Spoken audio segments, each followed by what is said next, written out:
এই মুহূর্তে আমাদের প্রত্যেকের হৃদয়ে সবচেয়ে বেশি যে অনুভূতিটা কাজ করে সেটা হলো আমাদের পাশের বাড়ি থেকে বা আমাদের পরিচিত অনেকেই আমাদের কাছে আলাপ করতেছে যে আমি হজে যাচ্ছি।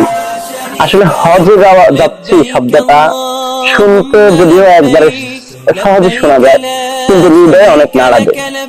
হজ আসলে এটা যে কেমন এক গুরুত্বপূর্ণ ইসলামী বিধান তা তো আছেই, কিন্তু একজন মুমিন হিসেবে তার ভালোবাসার জায়গা থেকে মালিকের মালিকের সাথে তার সম্পর্ক হিসাবে হজটা হলো আমার মনে হয় সমস্ত ইবাদতের দিক থেকে হজটা অনেক উত্তম ইবাদত। কারণ আমি যার কাছে যখনই শুনি আমি হজে যাচ্ছি, দোয়া চাই, তখন আমার কাছে এত যে হৃদয় ভেঙে যায়, মনে হয় যে আহা, আমি কেন এই খবরটা কাউকে দিতে পারছি না। আসলে বিষয়টা কেমনে যে বলি, বলার ভাষা নাই। এজন্য আমি যে কাজটা এখন শুরু করছি সেটা হলো শেখুল ইসলাম আল্লামা জাস্টিস তাকি আল ওসমানী বারাকাল্লাহু ফি হায়াতি তিনি লিখেছেন যে হজটা মূলত মানুষের দিলের উপরে ফরজ হয়। তা কিভাবে? কারণ একজন মানুষের অনেক টাকা পয়সা আছে কিন্তু সে হজ করতে পারে না।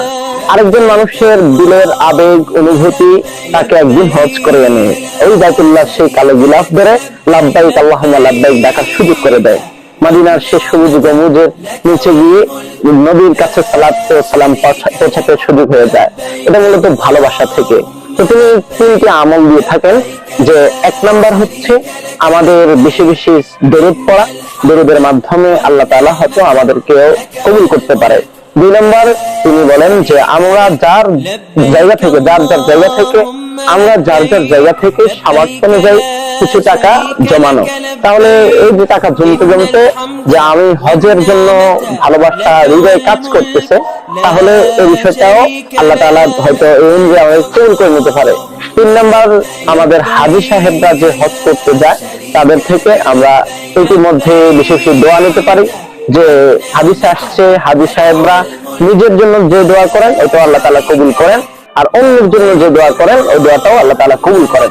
তো হিসেবে আমরা যে সমস্ত ভাইয়েরা আমার মতো এখনো হজ করতে পারেন নাই, হজ করার অনেক ইচ্ছে হচ্ছে, আমার মতো উচিত হবে কিছু টাকা সঞ্চয় করা এবং হাজী সাহেবদের কাছে বেশি বেশি দোয়া নেওয়া।